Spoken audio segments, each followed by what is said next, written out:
Welcome to this courageous conversation, part of the Let's Talk About Grief Awareness campaign.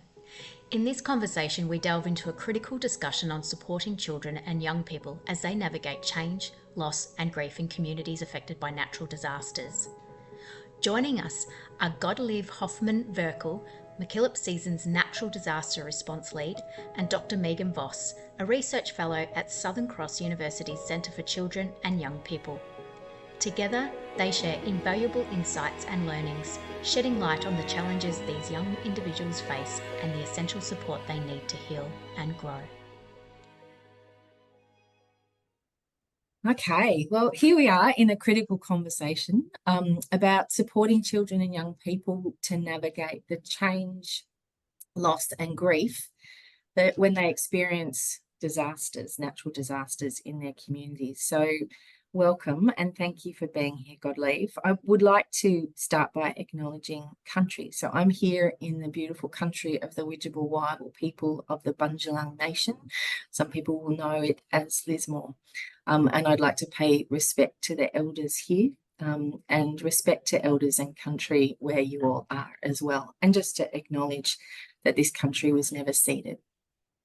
So today, thank you for being here. What we would like to do in this critical conversation is to explore change, loss and grief that children experience, but also young people and families and whole communities experience when they're affected by natural disasters, and explore a little bit about what we learned, particularly what Godelieve and her team learned, about how to build capacity of regional and rural communities to support children and young people's disaster recovery and preparedness. So I'm Meaghan Vosz. I'm a research fellow at Southern Cross Uni in the Centre for Children and Young People. Probably should have said that at the beginning. Anyway, Godelieve, thank you so much for joining me in this conversation. So just to kick it off, from all of the experience you've had from years of working with communities around disaster, how do natural disasters affect children and young people? Thanks, Meaghan. And I just quickly like to acknowledge the Dark and Young people, the traditional owners of the land from which I am meeting with you here today, and pay my respect to elders past, present, and emerging. Children and young people are, of course, impacted just as any adult in communities. And I guess what we realized when we started working in this space with a team of people in disaster impacted areas is that a lot of people don't give the children and young people that much attention, and there's still that assumption that they will be all right, that children bounce back. So for us, the main focus of our work has actually been to show adults in communities, parents, carers, professionals, any adult in communities that children are impacted, and to bring that to the agenda and to allow children and young people to have a voice in that space. That's fantastic. Absolutely. And, you know, I think I know that you've worked here in the Northern Rivers and in many communities across New South Wales and rural and regional Victoria as well. I'm just thinking back to the times after the floods here and children and young people here, you know, like people don't necessarily think about the loss of things, the loss of pets, the loss of home, the loss of a sense of safety sometimes and not knowing what's going on. For lots of young people here, loss of home temporarily or in the longer term, loss of school. I know we still have schools who have now come to permanently live on campus here at Southern Cross Uni. So just a lot of change, you know, that when you're just trying to cope with the cleanup or the rebuild or the, you know, finding family, friends, that kind of stuff, you don't necessarily think about the stuff that I guess children go through and experience. So you are still working with community resilience officers across, you know, lots of those communities in New South Wales and Victoria that have been affected by multiple and ongoing disasters. And I know from our work that's been fires and floods and droughts and mouse plagues and COVID in the middle of all that kind of stuff. Can you tell me about the community resilience officers and what kind of role they played in these communities? Yes, of course. So their roles was really focused at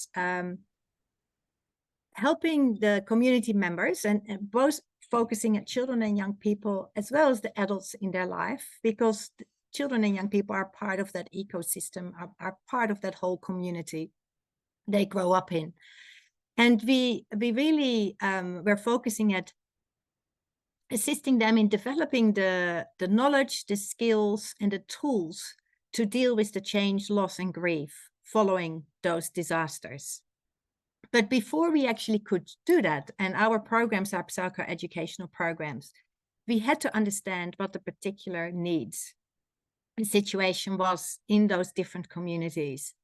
And what we learned very early on is that each community has their own unique needs. Often there is a lot of stuff going on prior to any disaster. So some communities are very strongly connected and are really great in that immediate recovery phase. Other communities are actually very broken as following those kind of events.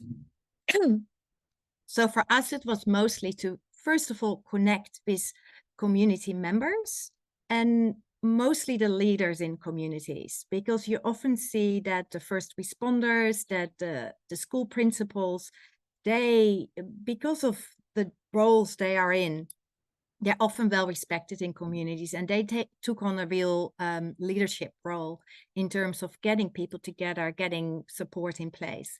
So our community resilience officers started to connect with those key people in communities and getting an understanding of what had happened and exploring what would be helpful for that particular community. And what we saw early on is that these leaders, they needed support as well. They needed a place to actually talk, because they were holding space for so many community members, adults and children, and their own needs were actually not met. So often our first step was to offer a session to these community leaders, these key people in communities, to create a safe space where they could talk about the impact of the event, what had changed since then, and tell their story and acknowledge and validating the feelings and emotions associated to that event was really our first step, so that they felt heard. And we identified also some immediate strategies they could apply to look after their own social and emotional well-being. And that's been a key sort of lead way into our projects, that when we started to connect with those key people and we started to support them, the next step would be that they could identify how valuable our sessions were, to allow people to have a safe space to talk about the event and explore ways to move forward in whatever phase of recovery they would have been. And then a natural question from their side was like, okay, who else can have access to these kind of sessions? So that's sort of how we connected within communities. And subsequently, we offered professional learning sessions for all those professionals in community organizations and schools who work with children and young people all the time.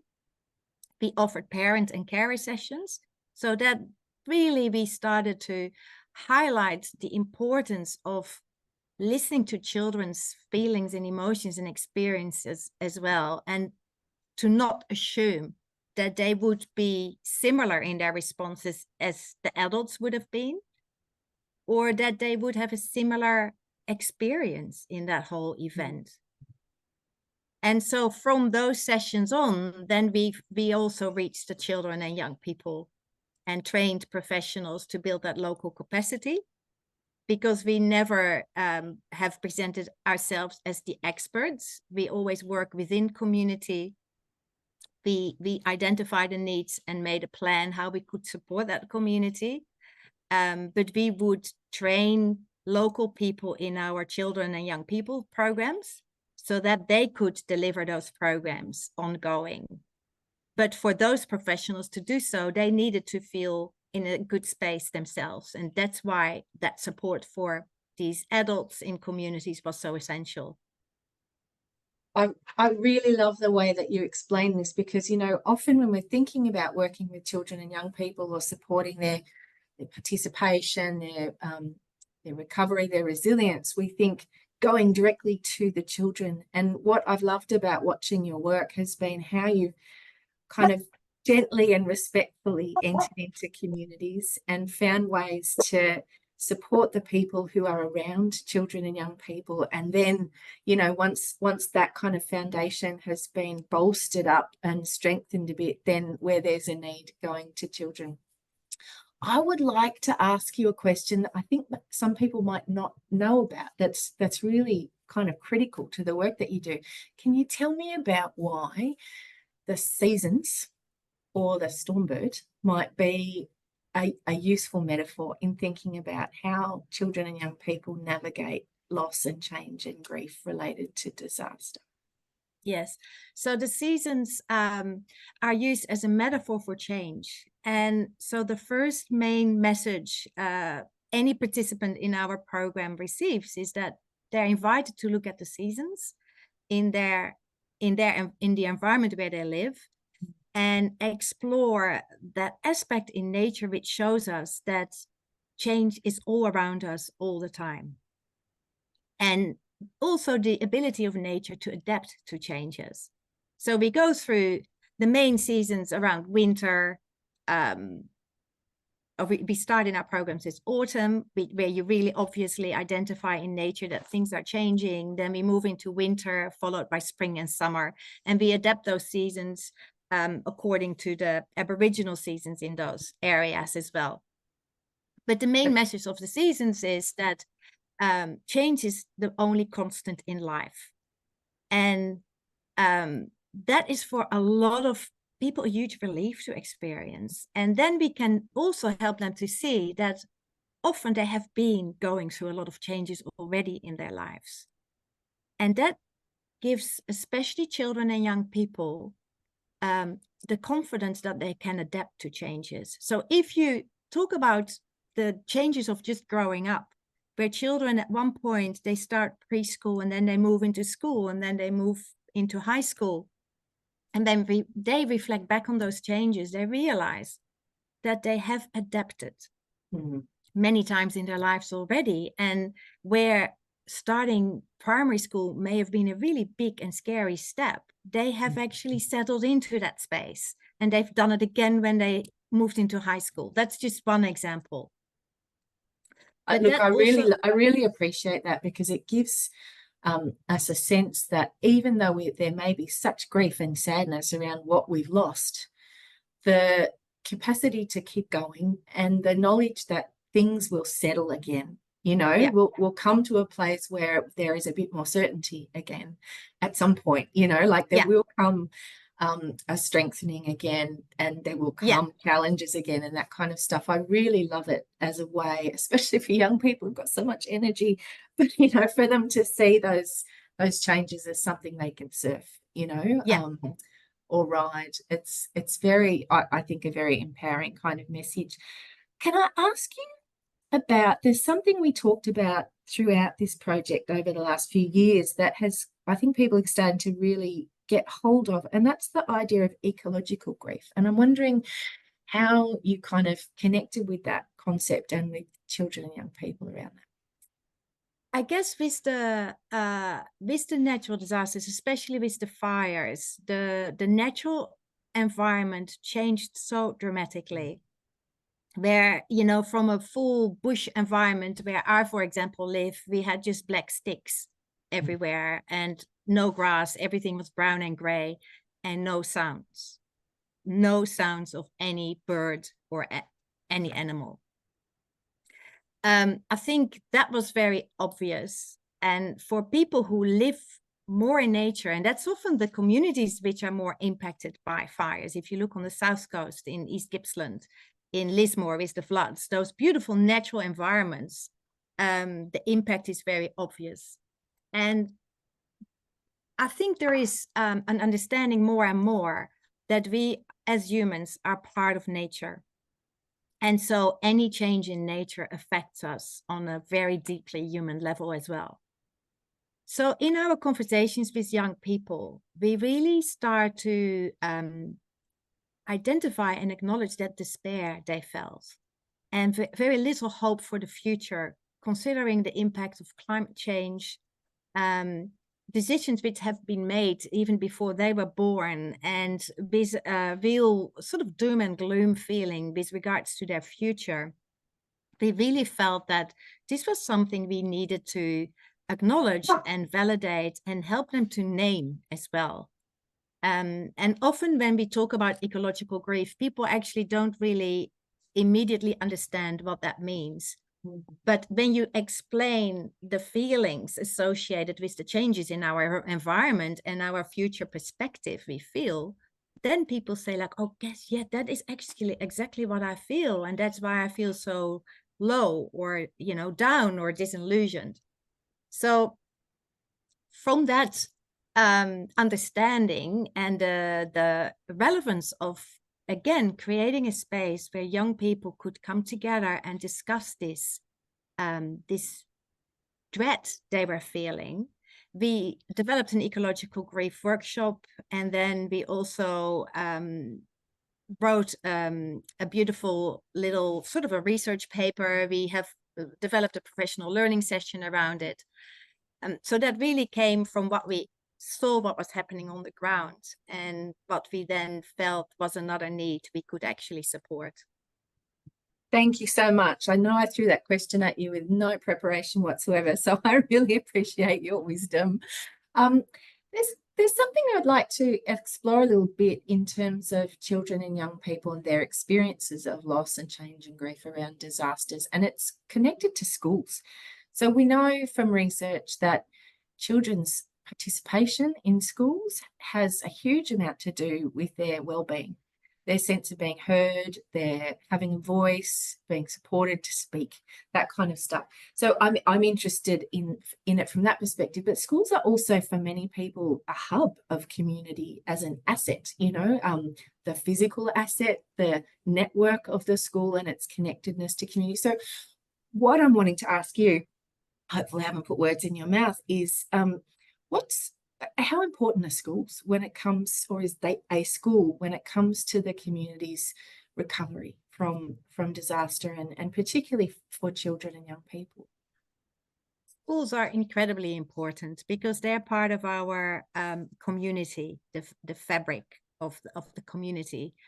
And what we saw following the disaster, and especially in the Lismore region, the lack of continuity in terms of their school communities, that had a huge impact on their sense of belonging, their sense of safety, their sense of routines. And those are all really important aspects in a child's life. You know, a sense of belonging is essential to our well-being.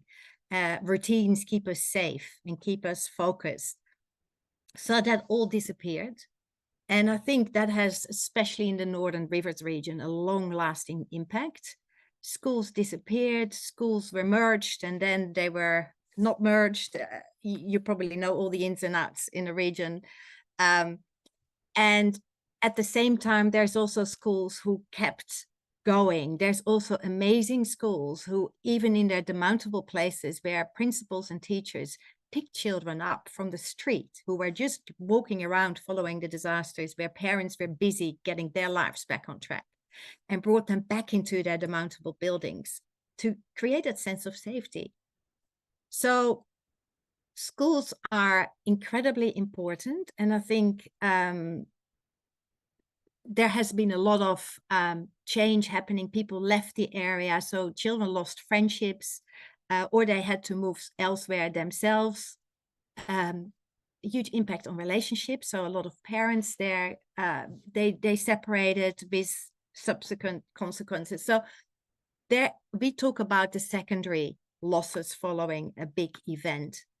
And often they can have more impact on a child's life than the disaster itself. But all those secondary losses with change of family, constellation, change of school routines, loss of friendships, those changes, they can cause most grief for a child. And that's what we did in our workshops, highlighting that it's not only the impact of that flood or that fire which may have had that grief response for your child, but it can also follow all those other losses which have happened. Thank you so much. What helps doing this kind of work that you do, like especially for the community resilience officers, but also for you, supporting, training them, walking alongside them? What helps to do this work of, recovery and resilience building and supporting people to care for and support children and young people's recovery? What helps that work to happen? Well, first of all, funding. Without any funding, we can't do this work. And so an understanding of the importance, the impact on social-emotional level of a disaster, that needs to be really highlighted. And then we need space and time. And time is a crucial factor. And what you see often is that following a disaster, a lot of funding is ready available to support communities, which is great.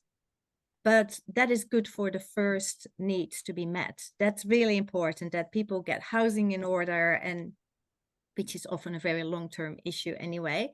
Mm-hmm. But following a disaster, I think there is a long-term need of funding and support needed in those regions. What we have experienced is that, and in some of our regions, we had COVID interfering with in the whole mix of things as well. But first, people have to look at their first needs to be met, which is shelter and food and those basic needs and work. Then people start to really be able to delve into the emotional side of the impact. Is often a few years further down the track. But for children, that may be different. And that's the tricky thing. That's where ideally we want to be engaged with communities on a more ongoing basis, so that we can sort of, fine tune the focus of our support where it's mostly needed. But the Black Saturday fires and the most recent research which is coming out highlights that it can take up to 10 years following a major event for a community to recover. And most of our funding for the projects I have led so far are finished. And there is uncertainty around continuation of this funding. However, only the last 6 months of our projects, we were really getting a real good level of engagement is in all communities. So people and schools and services are now in this space to talk about the change, loss and grief following that disaster. Community services and schools are able to take in the learnings to then roll out the programs with the children themselves. So there is that really that timing, which is much longer term than we initially probably ever expected it to be. When you and I first started working together, I remember you saying something like, to run a program or to train people to run a program to support children and young people's grief and loss and stuff around natural disasters, it's really better to kind of come in, at that people are ready about that 2-year mark. And I was, because we just had the floods here, I was like, what are you talking about? People have needs now and all that kind of stuff. And we were both right in some senses. And the work that your teams did here was very much working with some quite distressed adults, as you say, at first, and supporting them to, have the skills and knowledge to get what's going on and to work with it themselves and then to support other people and children. But it's interesting, talking with the community resilience officer down in East Gippsland, and I remember her explaining to me that, so she had experience of disaster, but very extreme fires as well, from 10 or 15 years before, and was working with this community, you know, in the East Gippsland that had just about hit the kind of 5-year mark, you know, of since those really extreme events that went on all summer.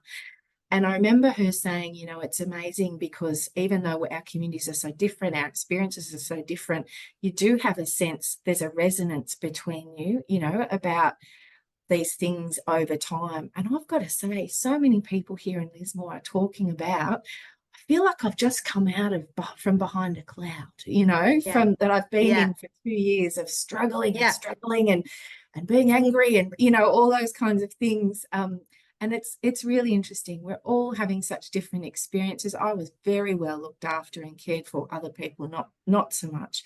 But a common sense of coming out from behind something after a couple of years, it's really extraordinary. And I really noticed that thing that you said about time, because it's not just about having enough time to do the work and staying long enough for those relationships to be able to be, you know, then turned into something really useful for children and young people, but also organisations that have been there. You know, there's something about after a disaster, we can be a bit untrusting, you know, because all these organisations are here. And then, you know, over a few years, they do kind of disappear a bit or go back to their kind of business as usual. So there's something important about, I think, about your community resilience officers and the organisation they work for being known over time to be committed to this work, you know. And I think it's so important, because what we developed was 2 approaches. First of all, we were just holding space for those adults in communities. And that is a really important part of the work we do. But it is not measured in, you know, project outcomes or deliverables. But it is an essential part of developing those trusting relationships. And that was the other narrative we kept on following. We work at the pace of trust. So it was really gentle and very considerate to engage with adults in the community and offering just that listening ear and a cup of tea. And through those relationships, we could actually start, you know, doing more work in the communities. And only at the end of the project, people were coming out of their, the space of pure survival and felt that they could engage with learning. And so we did train a lot of professionals in all these regions who are now able to run our small group programs, whether that be with adults, with parents, or with children and young people. But they are so connected to the community resilience officers in those regions that ideally we continue to be able to support these program facilitators, because running those groups is a beautiful thing to do. But again, we need to support the supporters.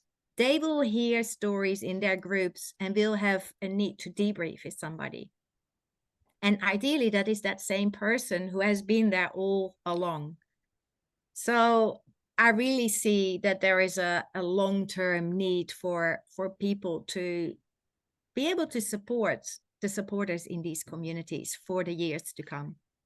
Absolutely. And you know, because I'm a researcher, so I get to read the feedback that the children write when they do your programs and what the adults say and stuff like that. And it really stays with me how important those people who facilitate those programs and support processes with children, how important they are, because the children heal through their conversations with the other kids in the room and with that person as a safe, trusted kind of person. And so your work to support those people to be that person in those children's lives is really important. And what I love about it too is you're not trying to stand in place and be a new person to those kids and, you know, introduce you're really just supporting the foundations, if you like, around them, that the network of support around them. It's a beautiful work that you do.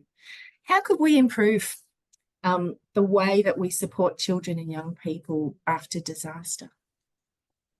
I think by really providing children with opportunities to talk and to really being listened to, and not just to checking in like, are you okay, but actually sitting and creating that safe space and where they can talk about the impact of the event.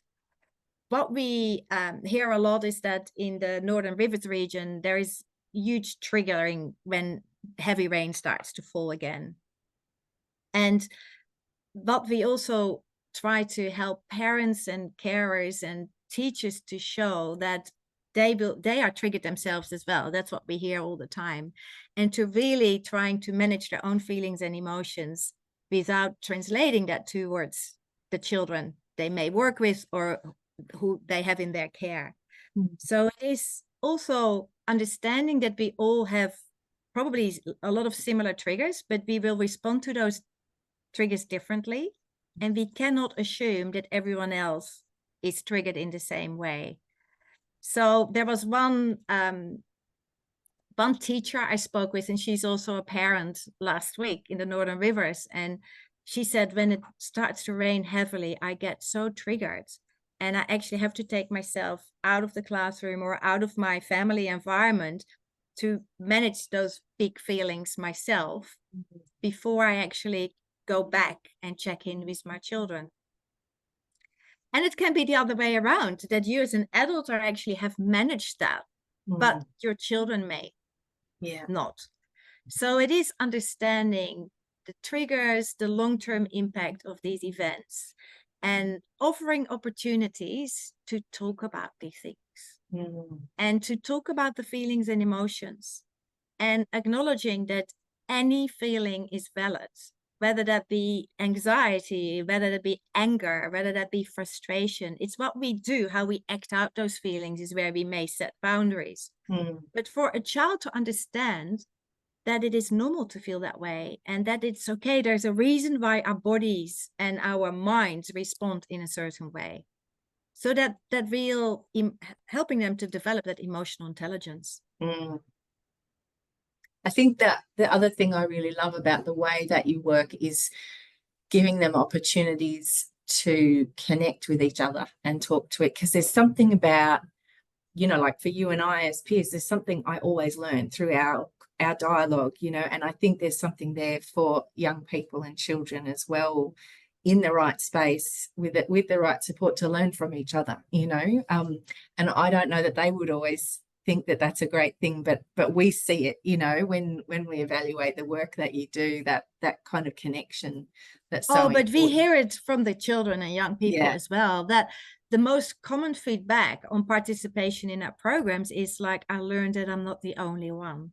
Yeah, right. And it is amazing what happens in these small groups, because there are 4 to 7 children in a group, and they go for 8 weeks. The Seasons for Growth program goes for 8 weeks. So that is like an 8-week period where this group comes together, and through activities and conversations, they explore change, loss, and grief. And to learn that they are not the only one having lost or having a grief experience and having those big feelings or big questions is one of the most helpful and healing ways for us as human beings. And the same for adults. Yeah, I was just thinking that while you were saying that, how much, Godelieve, working with you, doing this work over the last few years has really supported me individually, as well as your work in this community. So I want to thank you and your team for the work that you've done here and so many other communities, because it makes a huge difference.